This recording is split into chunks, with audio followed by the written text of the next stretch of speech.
Avi Bitton est avec nous, vous êtes avocat pénaliste, bonjour. Bonjour. On a le sentiment que c'est presque un mini-procès qui va se dérouler ce matin à l'occasion de cette demande de remise en liberté. Effectivement, c'est une sorte de pré-procès et en même temps, ça ne devrait pas l'être. C'est-à-dire que la chambre de l'instruction, la cour d'appel, n'est pas en charge des investigations, n'est pas le juge d'instruction. Elle prend le dossier pour examiner cette demande de mise en liberté, mais elle n'est pas non plus la cour d'assises qui, plus tard, peut-être, jugera Cédric Jubilard s'il est effectivement renvoyé devant la cour d'assises. Donc, effectivement, à la fois, c'est une sorte de pré-procès et en même temps, ça ne devrait pas l'être parce que ce qu'on examine, c'est est-ce qu'il devrait être laissé en liberté malgré les indices graves et concordants qui pèsent contre lui. Et les critères de la remise en liberté, c'est par exemple, est-ce qu'il est susceptible de faire disparaître des preuves ? L'enquête dure depuis 6 mois. S'il avait dû faire disparaître des preuves, il l'aurait fait depuis longtemps. Donc on ne voit pas comment, 6 mois après, s'il était remis en liberté, il pourrait faire disparaître des preuves. Oui, mais enfin, il pourrait éventuellement, imaginons qu'il y ait des complicités, pas forcément dans ce dossier, mais dans ce genre de dossier, il peut y avoir des complicités. Laisser un suspect en liberté, c'est éventuellement le laisser prendre contact avec ces personnes. Ça, c'est quelque chose qui peut être pris en compte. Effectivement, ça peut être pris en compte et c'est prévu justement par le code pénal. C'est ce qu'on appelle le risque de concertation entre des co-auteurs. Honnêtement, vous l'avez dit, on n'est pas dans le type de dossier où il s'agit d'un trafic de drogue international ou de crimes en bande organisée.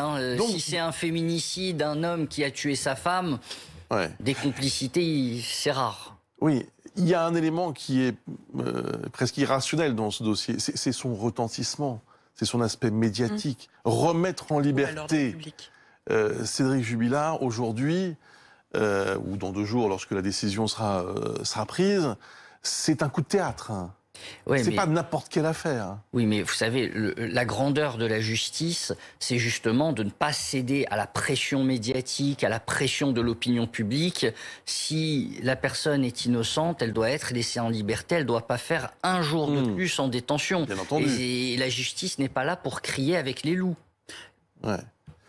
Non, la question, c'est pas l'innocence pour l'instant, il reste mis en examen, mais effectivement, comme à la base, la liberté est la règle et que l'exception est la détention, ces avocats vont jouer là-dessus en disant qu'il n'y a pas de risque de trouble à l'ordre public, que la concertation, si elle a dû avoir lieu, ça fait 6 mois qu'elle aurait pu avoir lieu, qu'il n'y a pas de déperdition des preuves et qu'effectivement, eux, comme vous dites, vont vraiment jouer sur les indices graves et concordants.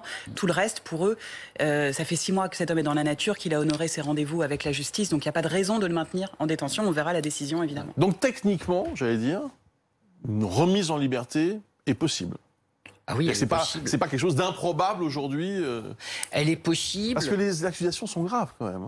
Oui, certes. C'est vrai que la chambre de l'instruction, quand elle examine la demande de mise en liberté, elle regarde effectivement quelle est la peine encourue pour voir quelle est la tentation que peut avoir le suspect de prendre la fuite, de disparaître, éventuellement de se suicider s'il fait face à une peine à perpétuité. Et effectivement, dans cette affaire, il risque la perpétuité puisque c'est la sanction prévue pour un crime entre époux.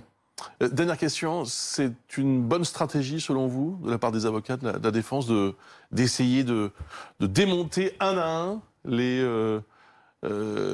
arguments de l'accusation avant d'être une stratégie, c'est leur travail, c'est leur mission. Oui, mais vous disiez à l'instant que ce n'est pas le job d'une chambre d'accusation et de la cour d'appel, que ce n'est pas à elle de juger le fond de l'affaire.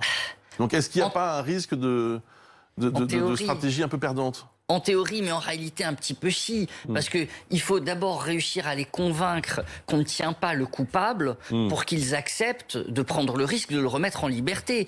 S'ils sont convaincus qu'ils ont affaire au coupable, ils ne vont pas lâcher un loup dans la nature.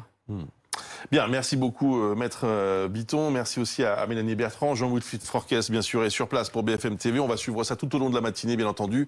L'audience est sur le point de commencer, a commencé, vous l'avez compris, et donc nous allons suivre ça ce matin. Merci beaucoup. Maître Avi Bitton est avec nous, avocat pénaliste, et Maître, on voit que les avocats de Cédric Jubilard ont vu qu'il y avait une sorte de brèche dans cette affaire. Et il s'engouffre en espérant obtenir ce qui pouvait paraître encore improbable il y a 15 jours, une remise en liberté.